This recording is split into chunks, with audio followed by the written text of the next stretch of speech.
Ça va? Ouais, c'est bon. Raccord deuxième. Bonjour à toutes et tous et bienvenue à Claver. Nous nous trouvons dans une situation un peu particulière, voire même paradoxale. Le projet dont j'ai envie de vous entretenir ce soir, de l'art d'être spectateur, nous parle de cette relation particulière, magnifique, entre la scène et la salle. Ou plutôt entre la salle et la scène. Sauf que voilà, aujourd'hui, je ne suis pas dans une salle de théâtre et vous êtes derrière vos ordinateurs. Pas de corps émetteur, pas de corps récepteur. Il va nous falloir un peu d'imagination pour comprendre de quoi il s'agit. Comme beaucoup le savent, j'ai écrit en 2012 un spectacle qui s'appelait « Ce corps qui parle », où j'évoquais tout ce qui nous échappe, tout ce que le corps fait sans qu'on en ait conscience. Et en 2018, j'ai écrit avec mon ami Philippe Feigneux « Ccorps.com » qui parlait de la communication non verbale. Il fallait un troisième étage, un troisième volet de ce triptyque, et ce sera donc de l'art d'être spectateur.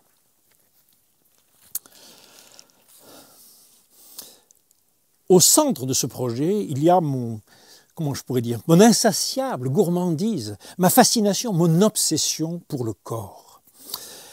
Ses modalités, son fonctionnement, ses moyens de communication. Et depuis un certain nombre d'années, j'ai concentré mes recherches un peu sur ce que j'appelle les fondamentaux du corps, la respiration, le tonus, la posture, les sens du corps, tous les sens, le regard, jusqu'à la marche. Et j'ai eu la chance de transmettre ces recherches, ces interrogations à un certain nombre de personnes, de différents milieux professionnels, qui se posaient la question du statut du corps dans leurs relations professionnelles ou personnelles. Et j'ai eu le plaisir de voir combien cette conscience de ces fondamentaux du corps ont pu changer leur rapport à eux-mêmes, leur rapport au monde, leur rapport aux autres. Et entre autres, sur cette question de la perception. Et puis, une anecdote m'est revenue. En 2000, dans les années 2000, j'étais chargé de cours d'ateliers pratiques à l'Institut d'études théâtrales de la Sorbonne Nouvelle, à Paris 3. Et j'avais proposé un nouvel atelier de formation du spectateur. Et j'avais proposé donc des ateliers pratiques de sensibilisation. Comment un spectateur, par une pratique corporelle, peut percevoir un peu mieux le spectacle. Mon projet a été refusé, j'ai mis ma frustration dans la poche avec mon mouchoir par-dessus. Jusqu'à ce jour, où là, par un beau matin de printemps, sous le merveilleux soleil du Gers, confiné, enfin pas le soleil, moi, m'est venue cette idée magnifique, cette pensée que j'aurais dû avoir depuis longtemps, que j'aurais pu avoir. Qu'en est-il du corps du spectateur? Et voilà, de là est né le projet de l'art d'être spectateur. Je ne vais pas vous jouer de séquence du spectacle parce qu'il est très loin d'être écrit, mais je vais peut-être commencer à pouvoir vous ouvrir quelques petites pistes de développement. On parle souvent d'un bon acteur, l'acteur au sens de celui qui agit sur scène, comédien, danseur, mime, marionnettiste, acrobate. On va parler d'un beau spectacle, d'une belle mise en scène, d'une belle chorégraphie.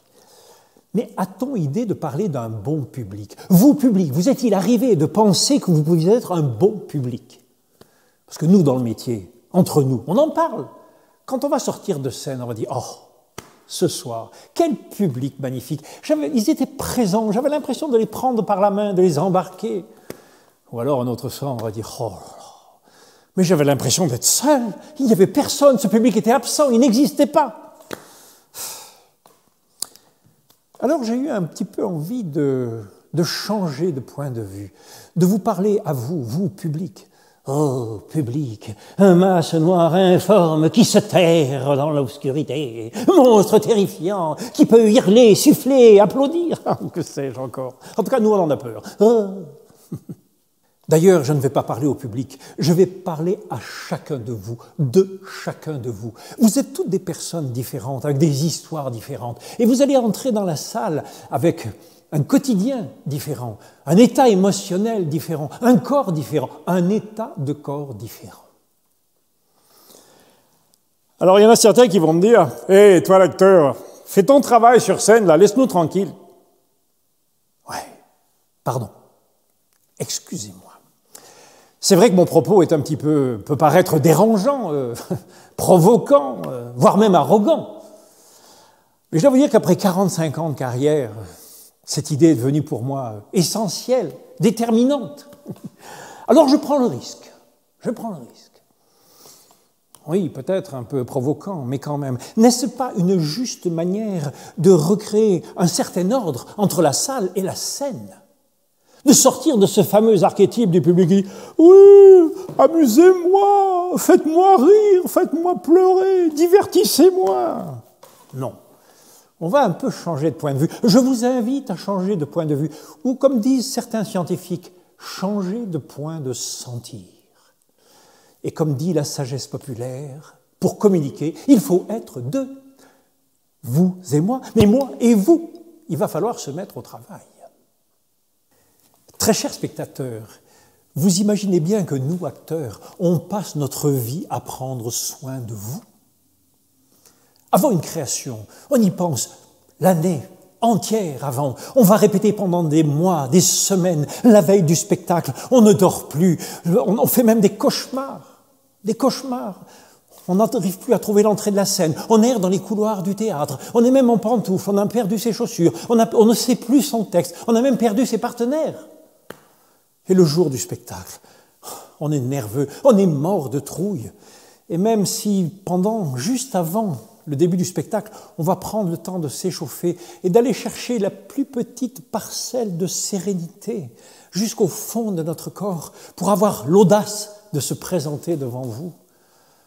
On est seul. Même si on est 2, 3, 4, 5 sur scène, on est désespérément seul.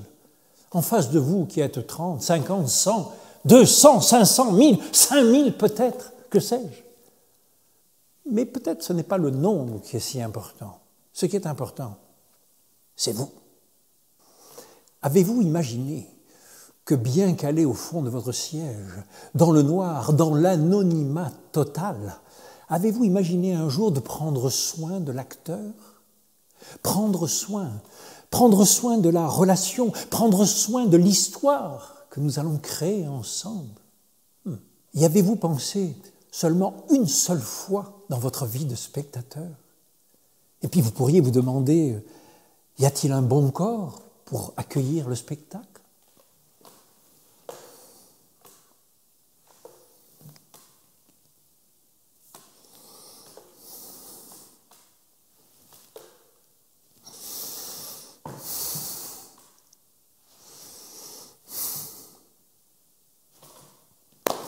Et là encore, il y en a qui vont nous dire, nous on a payé notre place, toi tu es payé pour faire ton métier d'acteur, alors enchaîne. D'accord. Mais est-ce que vous pensez bien sincèrement que l'échange économique est suffisant ? Ne pensez-vous pas que la relation symbolique, émotionnelle, d'imaginaire à imaginaire, de corps à corps, ne va pas au-delà de l'aspect financier ? De consommateur de spectacle, il va falloir devenir consommateur. De spectateur, il va falloir devenir spectateur. Et comme disait Paul Valéry, ami, n'entre pas sans désir. Nous, acteurs, on dédie notre vie au spectateur, au public. On lui donne nos forces, nos fragilités, nos interrogations, nos doutes. On lui donne nos corps, nos voix, nos émotions. On fait tout pour le public. On fait tout. Qu'est-ce que vous voulez que je vous fasse, que je saute? Voilà, c'est fait. Qu'est-ce que vous voulez encore? Je tourne. Encore plus? D'accord. Vous voulez que je bouge vite? Ouais.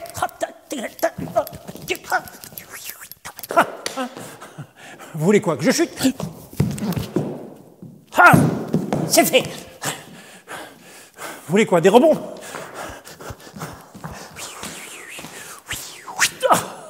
Ah, vous voulez des marches? D'accord.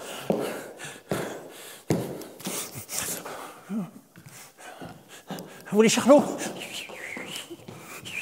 voulez quoi, Tati? Vous voulez que je fasse l'oiseau? Je fais l'oiseau. Vous voulez un aigle? Un aigle qui plane. Vous voulez une poule aussi? Vous voulez quoi? Un robot?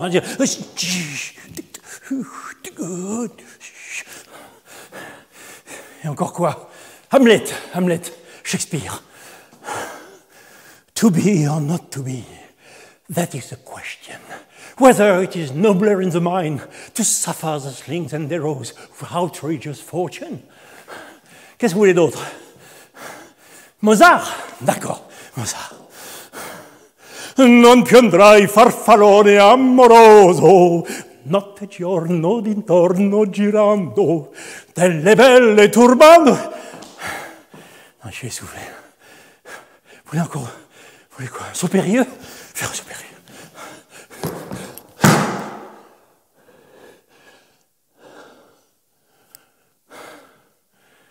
Ça, je ne fais plus. Mais vous, qu'est-ce que vous avez fait? Vous avez pris votre voiture? Vous êtes venu vous garer au parking? Vous avez pris une petite bière dans le hall? Vous avez dit bonjour aux amis? Hein, vous avez salué, comme ça, vous êtes venu vous asseoir? Vous avez commencé à parler avec vos voisins? Vous parliez peut-être encore avec votre voisin quand la salle est descendue, comme ça, la lumière est descendue dans le noir? Avez-vous pensé une minute à vous détendre? Avez-vous pensé un peu à vous concentrer, à baisser la base de temps intérieure? Oui? Non? Vous voulez qu'on le fasse ensemble? Peut-être vous ne savez pas comment faire. On va le faire ensemble. Je vais vous faire une petite proposition. Alors, si vous voulez bien, vous allez progressivement fermer les yeux.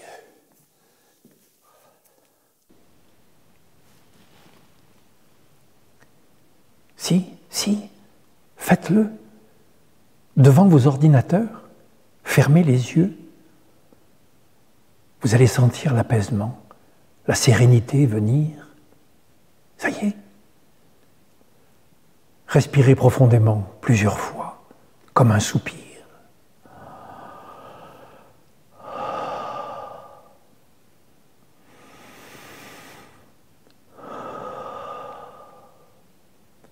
À la fin des soupirs, sentez ce moment d'apnée heureux. Sentez le poids de votre corps bien posé sur le siège, le poids de vos bras, les épaules détendues. Vous percevez le contact de la peau de vos mains. Vous sentez que même là, devant vos ordinateurs, quelque chose en vous se détend. Mais vous pouvez sentir également votre colonne vertébrale plutôt érigée, la tête allant vers les étoiles, avec à la base du crâne, en haut de la colonne vertébrale, une sorte de sourire. On l'appelle le sourire occipital. Vous sentez? Ça stimule tous les sens et les ouvre à une bonne vision, à une meilleure écoute. C'est ça. Vous êtes détendu tonique. Voilà, vous êtes prêt. Prêt à recevoir le spectacle. Le spectacle va pouvoir commencer. Il commencera d'ailleurs peut-être comme ça.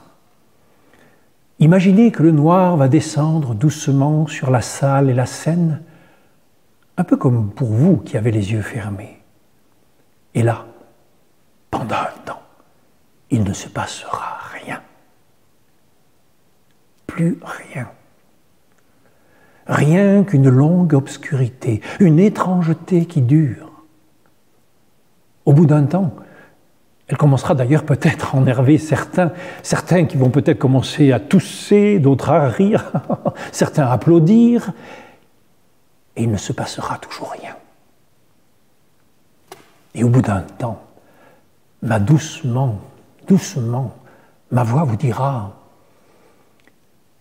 chers spectateurs, vous pensez que peut-être il y a un problème technique? Ah non, pas du tout, non. J'écoute votre impatience.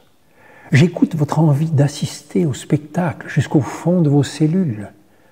J'écoute comment tout en vous se tend vers la scène, comment tout votre corps s'associe à la vision et à l'écoute, comment vous vous préparez à accueillir l'acteur, les acteurs.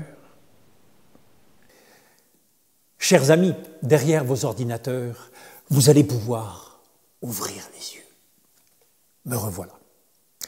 Je pense d'ailleurs que ce sera le début du spectacle et la lumière montera doucement sur le siège unique du spectateur.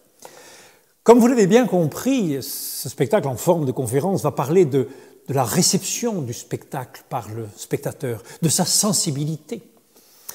Pas uniquement pour le respect de l'acteur, mais aussi pour le plaisir du public, comment jouir pleinement d'un spectacle, comment s'engouffrer dans les sensations, comment jouir des émotions, comment accompagner le mouvement, comment résonner à la voix de l'acteur ou du chanteur. Voilà, je pense que je suis maintenant au bout des 15 minutes qui m'étaient allouées, j'espère ne pas avoir dépassé.